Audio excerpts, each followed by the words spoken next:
Hey, hi guys. I'm here with a new video. I got some feedback from some of my last videos, and I just wanted to make sure that I answered a question that was left in my Twitch stream. So the question was, what are the best jobs for job security?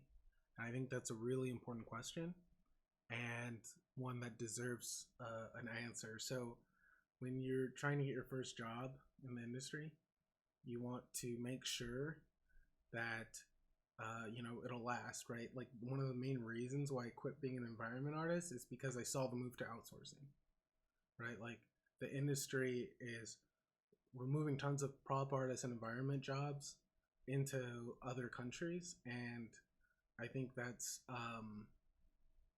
something that I was scared of, especially when I was just starting out. I'm not too scared of it anymore, but that's a whole different video. But in this video, I'm going to talk about jobs that are in high demand that you can specialize in school, and that will help you get a job easier, especially if you don't know what you want to do, but you still want to get in the industry.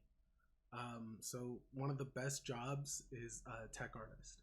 So if you could become a tech artist, you are very, very useful and you're very high in demand.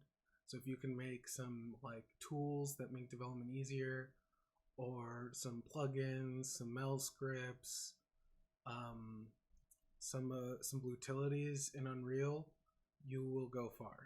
So if you can solve development problems, so like if I was a student and I had that kind of more technical skill set, but I still had a little bit of artistry in me in terms of wanting to work with some of the art development tools, I would become a tech artist and I would find out where the kind of sticking points are in development and try to make processes and tools to alleviate that, right? So that could be anything from Photoshop actions, MelScript again, Unreal utilities, Unity plugins, anything to make other developers' job easier, right? Like you're a facilitator. The next thing, which is very similar but not the same, is a rigger. So I think riggers are underappreciated in this industry, and I think if you become a good rigger, you'll definitely have a job for life. The other thing, and this is still in the same kind of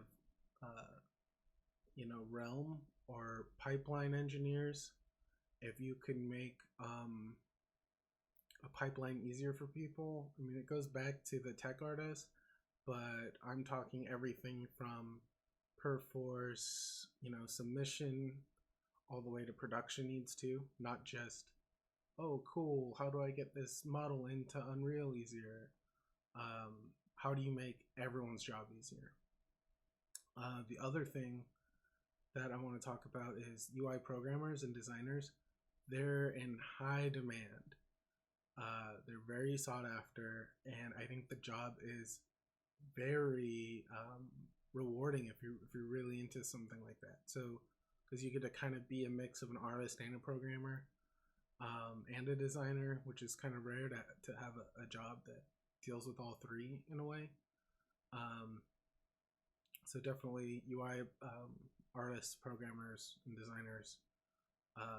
Especially if you focus on UI, it's great because no one has to worry about, oh, like, it's just very specialized, and I think you can make a really kick-ass portfolio if that's what you do. The other thing I think is engine level programmers, people who are willing to get really deep into the nuts and bolts, really low level, and also network coders. Everything's going multiplayer, right? Like BR, everything's all about the internet. So just being able to handle net code is really helpful. Yeah, so those are like very secure jobs that are in high demand, and I think if you want to specialize in those, you'll definitely find work.